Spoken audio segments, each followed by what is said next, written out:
आपने देश में क्रिमिनल बनते हुए कभी देखा है क्या? हाँ, हम आपको यही क्वेश्चन कर रहे हैं कि आपने क्रिमिनल बनते हुए देखा है क्या? नहीं, हम लोग कभी किसी को क्रिमिनल बनते हुए नहीं देखते हैं। तो देश में इतने क्रिमिनल आते कहाँ से हैं?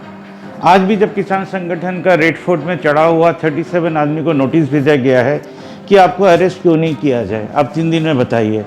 बॉर्डर में भी काफ़ी आदमी मर रहे हैं क्योंकि कोई ना कोई तो क्रिमिनल बन रहा है।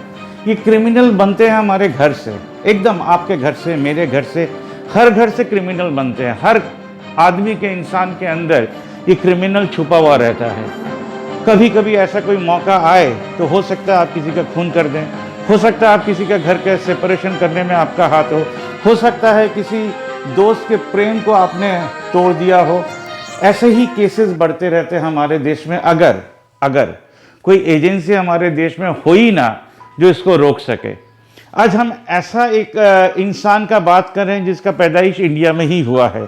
वो एक औरत हैं जिनका नाम है बाबली मुखर्जी।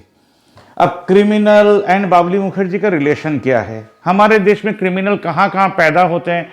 सबसे पहले तो शुरू होता है घर से, फिर होता है पाड़ा से, फिर होता है पुलिस स्टेशन से, फिर होता है जेल से, फिर होता है कोर्ट से, फिर होता है हमारे चारों तरफ जहाँ भी देख रहे हैं। बस में एक झगड़ा हो गया, क्रिमिनल बन गया। वो कभी ना कभी किसी से बदला ले लेता है। ट्रेन में किसी के साथ झगड़ा हो गया तो वो ठीक कर लेता है जो इसको उधर पकड़ के मारेंगे। और शुरू होता है हमारे हिंदी फिल्म से, हमारे इंग्लिश फिल्म से, हमारे बांग्ला फिल्म से, हमारे तेलुगु फिल्म से, हमारे तमिल फिल्म से, हमारे ओडिया फिल्म से। इंडिया में जो भी दिखाया जाता है कहीं ना कहीं कोई किसी ना किसी को क्रिमिनल बनाता है, क्योंकि हम लोग ये ठीक कर लेते हैं कि हम इसका भूल पकड़ेंगे, हम इसके भूल को दिखाएंगे, हम इसका भूल का सीरियल बनाएंगे। और हर केस के ऊपर एक नंबर पड़ जाता है। ये नंबर होता है कि इसका डेथ हो गया है, हमने इन्वेस्टिगेशन करके दिखा दिया कि हुआ क्या था। कभी आज तक 72 साल में ये केस कभी सामने आया ही नहीं कि हमने इसको क्रिमिनल बनने ही नहीं दिया। एडवांस वार्निंग सिस्टम, माने आपने कंप्लेन किया पुलिस स्टेशन में फोन से या तो व्हाट्सएप से। हम फ्यूचर ऑफ इंडिया का बात करें, जो इंडिया अभी तक इस तरीके से सोचने के लिए तैयार ही नहीं था, हम उस इंडिया का बात कर रहे हैं जो बाबली दी काम कर रही हैं। ये इंडिया वो इंडिया है जहां पर व्हाट्सएप करके कोई कंप्लेन कर सकता है। कंप्लेन करने के बाद हम लोग फोन करके उनसे पूछ लेते हैं। पूछने के बाद फिर हम लोग जाते हैं कि इसको डिसाइड करने के लिए कि ये आदमी ठीक बोल रहा है क्या नहीं। ये फोन आते आते कभी 7 साल लग जाते हैं, कभी 4 साल लग जाते हैं, कभी 2 साल लग जाते हैं। हम जो आज केस का बात कर रहे हैं, ये केस करीबन 5 से 7 साल के बाद आया। 15 लाख इन्होंने खर्चा कर दिया। कोर्ट ये घूम चुके हैं, पुलिस स्टेशन भी घूम चुके हैं। हमारे देश के MP, MLAs एंड काउंसिलर्स जो हैं, इनका भी रास्ता, इनका भी चौराहा, इनके भी गेट में इन्होंने नॉक कर लिया है। सबसे एंड में आप आए हैं बाबली दी के पास। अब सुनिए थोड़ा सा डिटेल में ये कहना क्या चाह रहे हैं, इसके बाद हम लोग जो दिखाएंगे। जो बाबली दी ने एक्शन क्या लिया, जो एक्शन पुलिस को लेना चाहिए था एक तो केस एंड करने के लिए। So I request PM and CM to issue a car and an assistant for Babli Di to take care to protect her. What the government could not do, people of India can do. अगर आप लोग ऐसा सोचने लग जाएं कि हम जो काम नहीं कर सक रहे हैं वो अगर हमारे देश के आदमी लोग करने लग जाए, जिसके लिए हमको पे नहीं करना है, जिसके लिए हमारे लिए गाड़ी था, एक असिस्टेंट ही देना है। और जो असिस्टेंट को आप दे रही हैं उनको जरूर से बोलिएगा वीडियो रिकॉर्ड करने के लिए, ताकि केस टू केस हम लोग दिखा सकें गवर्नमेंट का हेल्प लेकर कैसे केसेस सॉल्व हो रहा है। हो सकता है ये भारतवर्ष में कल कोई क्रिमिनल नहीं बनेगा ये देखकर कि अगर एक बाबली दी जो काम कर रही हैं वो देश के हर ह्यूमन राइट संस्था अगर करना शुरू करें। Government instead of making criminals out of common people, if they start giving help to human right संस्थास, हो सकता है कल काफी सारे केस पुलिस स्टेशन तक जा ही ना, क्रिमिनल नहीं बने और फॉल्स केसेस भी नहीं हो, हजारों लाखों रुपया भी वकील लोग के पीछे खर्चा नहीं हो, कोर्ट में केसेस कम जाएंगे, क्योंकि हमारे देश का तो पॉपुलेशन बढ़ रहा है। आज इतना बात इसलिए बोल रहे हैं क्योंकि ये पहला एपिसोड है जहां से ये ठीक कर रहे हैं हम लोग बहुत ही साधारण आदमी हैं कि देश में क्रिमिनल नहीं बनने का भी तो एक सिस्टम होगा। आपने हिंदी फिल्म में बड़ा बड़ा करके देखा ही होगा, जो जेल में कैसे क्रिमिनल्स बनते हैं। सबसे पहला उसका स्टॉपेज होता है पुलिस स्टेशन, घर से ये शुरुआत होता है। पुलिस स्टेशन आकर अगर इधर साइकोलॉजिस्ट लोग रहते तो हो सकता है देश के 90% क्रिमिनल बंद हो जाए, होना ही बंद हो जाए। बट अभी भी हमारे देश में किसी गवर्नमेंट सर्वेंट के साथ बात करने में बहुत टाइम लग जाएगा, उनको समझाने में टाइम लग जाएगा, क्योंकि वो बैठे हैं समझने के लिए। हमको लगा हम लोग जिन लोग को इलेक्टेड कर रहे हैं वो खुद ही समझ के देश का प्रॉब्लम सॉल्व कर लेंगे। इधर होता उल्टा है, आपको चिट्ठी देकर समझाना पड़ता था, वो समझते हैं बीच में 20 साल निकल जाता है। तो welcome to new India, welcome to the world of citizens. Babli दी। नमस्कार बाबली दी, আমি অমিতাভ সাহা দুর্গাপুর থেকে বলছি, বর্ধমান। আমি অনেক রকম সমস্যার মধ্যে দিয়ে পড়েছি। আমি ছোটোবেলা থেকেই আমার ফ্যামিলির ভাই বোনদের দ্বারা প্রতারিত, এবং ভাই বোনদের হাতেই আমার বাবার মৃত্যু হয়, খুন হন। তো সেই ভাই বোনরা বাবার সাথে সাথে মাকেও খুন করতে চেয়েছিল, কিন্তু আমি মাকে কোনোরকম বাঁচিয়ে রেখেছি এবং নিজেও বেঁচে আছি। সেই ভাই বোনরা সম্পত্তির লোভে বাবাকে খুন করার পরে আমাকে একটা বাজে জায়গায় বিয়ে দিয়ে দেয়। হ্যাঁ, আমাকে কিছু জানতেও দেয়নি, এবং সেই বাজে ফ্যামিলির মধ্যে আমাকে এমন করে জড়িয়ে দেয় যে সে আমার সঙ্গে কোনোদিনই সংসার করছে না। আমার ভাই বোনদের কথা মতোই সে আমার বিরুদ্ধে কেস মোকদ্দমা করে বেড়াচ্ছে। 498A, 323, 34 IPC, হ্যাঁ, অ্যাটেম্প টু মার্ডার, হ্যাঁ, বিভিন্ন রকমভাবে কেস মোকদ্দমা করেই যাচ্ছে। আমি আমার ভাই বোনদের কাছ থেকেও আমি রিলিফ পেতে চাইছি, এবং আমার শ্বশুরবাড়ির কাছ থেকেও রিলিফ পেতে চাইছি। আমি চারিদিক থেকেই বিপদে পড়েছি বলে আপনার শরণাপন্ন হচ্ছি। আর বাবাকে এরকম তো মারা হয়ে আপনার মেয়ে নিয়ে চলে গেছে। আচ্ছা, ছেলে মেয়ে হোক যেই কেউ হোক, হ্যাঁ, নিয়েছে চুরি করে নিয়ে ওইরকম করে বাবাকে মারলো। মারা যাওয়ার পর এখন হ্যাঁ জায়গাটা পড়েই আছে। ওই ছোট ছেলে এখন ঘিরে নিয়ে প্রাচীর দিচ্ছে, ওয়াল ছোট্ট করে, যেন কেউ যেন না। এখন আপনাদের হ্যাঁ, সমস্যাটা কি? হ্যাঁ। এখনকার বর্তমান সমস্যাটা কেমন? মানে আপনি আমার কাছে কি আবেদন নিয়ে এসেছেন, আর হলো কি আপনার এখন বর্তমান সমস্যাটা কি?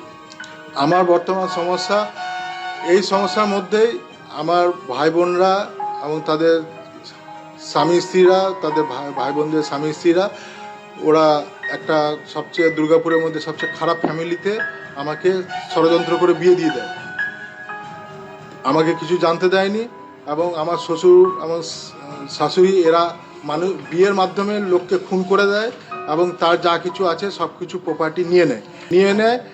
এবং ওদের লক্ষ্যই হচ্ছে যে ঘরের এক ছেলেকে দিয়ে বিয়ে দেবে, নাহলে ঘরের সরকারি চাকরিওয়ালা ছেলেকে দিয়ে বিয়ে দেবে। আমি সেই জালের মধ্যে পড়ে গেছি, এবং সেই সরকারি চাকরির মধ্যে, এবং কি আমার বাচ্চা, যে আমার যে 4 বছরের লিলি সাহা, আমার যে বাচ্চা, তার জন্ম আমার রেল হসপিটালেই করিয়েছি, কিন্তু সেই হসপিটালে তারা ওকে জন্ম দিতে চায়নি। আমার বাচ্চাকেও তারা শ্বশুরবাড়ির লোকরা মেরে ফেলতে চেয়েছিল, কিন্তু আমি তাকে লোভ দেখাই যে তোমার রেল হসপিটালে বাচ্চা ডেলিভারি হলে তোমার সরকারি খাতায় সার্ভিস বুকে নাম উঠে যাবে, বাচ্চার নাম উঠে যাবে, তুমি আমার মৃত্যুর পরে সব কিছুর মালিক হয়ে যাবে, তুমি চাকরি পেয়ে যাবে। এইসব লোভ লালসা দিয়ে আমি কোনোরকম মেয়েকে বাঁচাই। কেন কি তাদের একটাই ডাউট ছিল, ওই বাচ্চা নাকি যদি অন্য কোনো বাইরের পুরুষের রক্ত বেরিয়ে যায় ডিএনএ টেস্টে, তাহলে ওরা সবাই জেলে ভাত খাবে। এই হিসাবে আমার শাশুড়ি শ্বশুর শালারা বউকে মারধর করে, আমার বউকে সেক্সুয়ালিও মারধর করে, অত্যাচার করে। হ্যাঁ, করার পরে তাকে দিয়ে সবসময় এটা করায় যে তোর যখন রাস্তা হচ্ছে উকিলের আছে। তার বাড়ির লোক কেন এটা করে? ওদের কালচার হচ্ছে, তাদের কালচার এরকম। তার মায়ের চিন্তাধারা হচ্ছে যদি তার বাবা মারা যায় এবং সব ভাই বোনরা যদি আলাদা হয়ে যায় বা কেউ যদি একসঙ্গে না থাকে, যদি তার মেয়ে যদি তার বাবার সঙ্গে কিংবা ভাইয়ের সঙ্গে সেক্সুয়ালি যদি ওখানে একটা অ্যাফেয়ার্স তৈরি করে ঘরের মধ্যে থাকে, তাহলে কি হবে, এটাই হাজব্যান্ড ওয়াইফের পেয়ার হয়ে গিয়ে এখানে একটা মানে বন্ড তৈরি হয়ে যাবে। এই বন্ডিং একটা স্ট্রং বন্ড তৈরি করার জন্য কি করে না, এরকম সেক্সুয়াল কালচার এরকম তৈরি করেছে। ভিডিও সবসময় মোবাইলের মধ্যে ওনারা দেখেন, ভাইদের মধ্যে এবং বাবা মেয়ের মধ্যেও এসব রিলেশন আছে। আমি নিজে অবাক হয়ে যাই। এমনকি ওনার জায়াবাবুও যে আছেন, উনি জায়াবাবুর সঙ্গেও সেক্সুয়াল রিলেশন আমাকে অনেকবার বলেছে। আমার ওয়াইফের সামনে 3 লেয়ার সিকিউরিটি দেওয়া আছে, 3 টায়ার সিকিউরিটি দেওয়া আছে। আমার ওয়াইফকে আমার সামনে কোনো সময় আসতে দেওয়া হবে না। এমনকি আমার দৃঢ় প্রতিজ্ঞ, আপনারাও যদি যান, সে জানে তাৎক্ষণিক একটা যদি কাটিয়ে দেওয়া যায়, যতই প্রভাবশালী লোক হোক, যদি বলে দেওয়া যায় যে আমার মেয়ে এখন এখানে নেই, আউট অফ স্টেশন, তাহলে আপনারা ভাববেন যে আবার একটা মানুষ কতক্ষণ পর্যন্ত সময় দিতে পারে। ওই জিনিসগুলোতে ওদের সব জায়গাতেই আইনগুলো জানা আছে। যদি মানে কোনো রকমভাবে ডেট পার করে দেওয়া, আপনাদের ফোন নাম্বার নিয়ে নেওয়া এবং পরে আপনাদেরকে পারচেস করা, যে কিভাবে আপনারা আমার সঙ্গে মিশে যান। বাবলি মুখার্জি হয় না, পারচেস হলে তো আমি এইভাবে লড়াই দিয়ে কাজ করতে পারতাম না। আমি সমাজে সব রকম মানুষের জন্যই কাজ করছি, যারা সমাজে বিচার পাচ্ছে না তাদের সামাজিকভাবে লড়াই দিয়ে মানুষ, আমরা জানি যে আমরা লড়াই দিলেই একটা বিচার পেতে পারি। সেটা আমার পরিবারই হোক, আমার পরিবারেও যদি কোনো অশান্তি হয় সেখানেও যেমন লড়াই দিয়ে ভালোবেসে স্নেহ মায়া মমতা দিয়েই তো একটা সংসার টিকে থাকে। তো আমি মনে করি যে সমাজটাও ঠিক তাই, সমাজে যেখানে যেটা দরকার তখন সেটা সেখানে করতে পারলে আশা করি প্রতিবাদের মতো প্রতিবাদ যদি কেউ করতে পারে এবং সত্য পথে চলে যদি প্রতিবাদ করতে পারে, তার একদিন বিচার পাওয়া যাবেই, এটাই আমি জানি। তা আমি যদি নিজের জন্য, প্রত্যেকটা মানুষ এখন নিজের জন্য লড়াই দিচ্ছে, নিজের বিচার পাওয়ার জন্য লড়াই দিচ্ছে, নিজেকে ঠিক রাখার জন্য, নিজের পরিবারকে ঠিক রাখার জন্য। তা আমি তো আমার পরিবারে তো আমার লড়াই নেই, তাহলে আমি যদি দেখছি আমার পরিবার যখন ভালো আছে, আর 5টা পরিবারকে যদি আমি ঠিক রাখতে পারি, তাহলে আমি তাদের জন্য লড়াই দেবো, সেই মানসিকতা আমার আছে। आपने दुर्गापुर का ये केस तो सुना, आपने सुना बाबली दी ने उनको क्या कहा, आपने सुना जादू का बात, मंत्र का बात, तंत्र का बात, आपने सुना कोर्ट का बात, पुलिस का बात, एमएलए का बात, एमपी का बात। इसके बाद आप ये सोच रहे होंगे कि हम लोग ये क्या देख रहे हैं स्क्रीन में। पारा एकता मंच, पारा यूनिटी सेंटर, पारा एकता मंच। जी हाँ, अगर आप चाहते हैं देश में क्रिमिनल नहीं बने तो पारा में एकता मंच खोलना पड़ेगा। महीने में एक दिन पुराना खबर का कागज़, खाता बुक या ₹30 एक चंदा बनाकर एक जगह जमा करना पड़ेगा। यही खोलने के लिए हम लोग आपको आह्वान कर रहे हैं। एक 7 जन का कमेटी बनाइए, कमेटी बनाकर हम लोग को कांटेक्ट कीजिए ताकि पाड़ा के हर लोग एक साथ जुड़ जाएं। अगर कोई प्रॉब्लम में है तो उसका वीडियो रिकॉर्डिंग करके भेजिएगा, या कोई अच्छा गाना गाता हो, कोई अच्छा वक्तव्य रखता हो, कोई और भी कुछ सॉल्यूशन देना चाहता हो ताकि देश में क्रिमिनल ना बने, तो उसका भी वीडियो रिकॉर्डिंग करके भेजिएगा। हम लोग बोल रहे हैं 20% डेवलपमेंट फ़ी जो आपको भेजना है बाबली दी को, जब ये अकाउंट खुल जाएगा। 20% आप लोगों को वेतन लेना है, जो आप लोग उधर वो टीम चलाइएगा, और 60% पैसा आपको उधर ही खर्चा करना है कोई समस्या का समाधान कर कर। हमारे देश में क्रिमिनल बनते हैं सिर्फ कुछ पैसा के लिए। अगर लोग बाग एक दूसरे के पास में खड़े हो जाएं, हेल्प करना शुरू करें, तो ये पाड़ा एकता मंच बन सकता है, बाबली दी हेल्प सेंटर खुल सकता है। इसलिए इस एपिसोड के माध्यम से हर एपिसोड में आपसे हम लोग यही बोलेंगे कि आप लोग पाड़ा एकता मंच खोलकर इस देश के पास खड़े होइए ताकि क्रिमिनली ना बने हमारे देश में। जुड़ने के लिए अभी से आप लोग सबको धन्यवाद।